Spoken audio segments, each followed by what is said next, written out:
ये है दिल्ली दर्पण।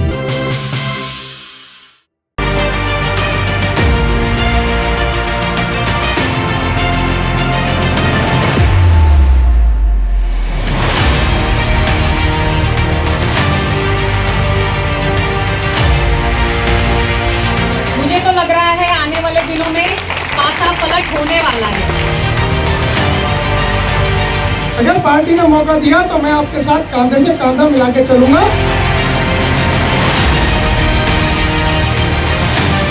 आपकी बात केजरीवाल।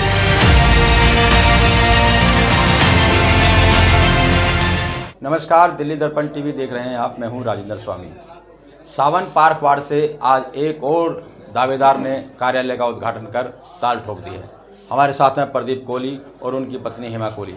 प्रदीप कोहली इलाके में जाने माने सोशल वर्कर हैं और पार्टी से जुड़े हुए कार्यकर्ता भी हैं। बेशक यहाँ इनके कार्यालय के उद्घाटन पर कोई आम आदमी पार्टी से जुड़ा नेता ना हो, लेकिन बड़ी संख्या में महिलाएं, बुजुर्ग इन्हें यहाँ आशीर्वाद देने पहुँचे हैं और इन्होंने खुल करके अपने इरादे जाहिर किए हैं। अगर पार्टी ने मौका दिया तो क्या कुछ वो करने वाले हैं, इस पर हम बात करते हैं। प्रदीप, सबसे पहले ऐसे बिल्कुल खुल के आप पार्टी से टिकट मांग रहे हैं, क्या है दावेदारी का आधार? दावेदारी पार्टी से खुलकर टिकट, मैं कोई बाहरी नहीं हूँ, क्षेत्र का हूँ और मैंने पार्टी के लिए काम किए।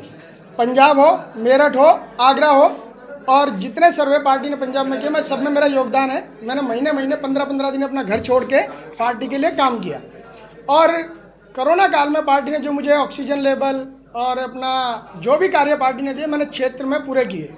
आप ये काम करते रहे हैं, लेकिन टिकट क्यों? तो कार्य का तो वैसे भी सेवा का जारी रह सकता है। क्यों मन में आया कि नहीं टिकट चुनाव लड़ना है मुझे? मैंने वैसे तो बहुत सेवा की है, लेकिन कई जगह हम लोग क्या मायूस हो जाते हैं कि जब हमारे को ज़रूरत पड़ती है नेताओं की सड़कों पे काम कराने की, तो हमारे पास वो पावर नहीं है जो हम हक से कह सके कि आपको ये काम करना है।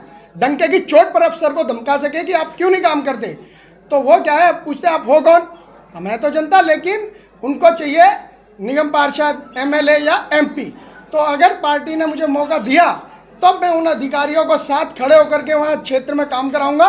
यही सोच के मैं पार्टी से कहता हूँ, अगर पार्टी मुझे टिकट देती है, मेरा अपना जो मेरा कार्य है, जो मैंने सोशल वर्क किया है, समाज सेवा की है, उसमें अगर पार्टी का योगदान आ जाएगा तो मैं विश्वास दिलाता हूँ पार्टी की मजबूती बढ़ेगी। और जो दावेदार हैं किस तरह से अलग पाते हैं अपने आप को योग्यता के कसौटी पर अगर कसें तो? देखिए जी, दूसरे दावेदारों की मैं क्या बात करूं, क्योंकि कोई भी कैंडिडेट अगर क्षेत्र में टिकट मांगता है तो पार्टी उससे ये पूछे कि उसने पार्टी के लिए और समाज के लिए क्या किया है। पार्टी को लगता है कि अगर मैंने 100% रिजल्ट दिया है और उन्होंने 60% भी अगर निस्वार्थ सेवा की है, निस्वार्थ, पार्टी से पैसा लेके नहीं, निस्वार्थ अगर सेवा की है बिना किसी पद के, तो अच्छा, क्या कुछ करना चाहिए जनता के बीच जाकर के? अगर जनता के बीच तो क्या निगम पार्षद का काम केवल सड़कें नाली साफ करना ही नहीं है, क्योंकि हम इलेक्शन में आते तो हम सारी बातें जनता को बताते हैं, हम आपकी हर समस्या का समाधान निकालेंगे। लास्ट में आके इलेक्शन जीतने के बाद सिर्फ उनके पास एक बात रहती है, वो बात होती है कि जी ये जल बोर्ड का काम हमारा नहीं है, ये पुलिस फलाने मतलब केंद्र के अधीन आती है। लेकिन क्या ऐसा हो सकता है कि अगर निगम पार्षद चाहे तो पब्लिक और पुलिस को मिला के, तालमेल मिला करके क्राइम पर बात ना करें?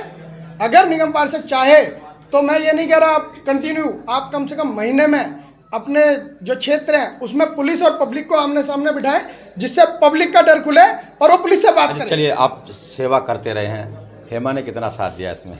हम तो देखते हैं आप कभी कुत्तों को लेकर अस्पताल जाते हैं, कभी कबूतरों को लेकर जाते हैं, कभी किसी मरीज को लेकर जाते हैं, तो इरिटेशन नहीं कभी साथ दिया पूरा? देखिए, अगर मैं यही कहूँगा कि अगर देखो जीवन साथी मेरा साथ नहीं देता ना, तो शायद मैं किसी की मदद नहीं कर पाता। मेरा जीवन साथी मेरा बहुत अच्छा है, जिसने हर कदम पर मेरा साथ दिया।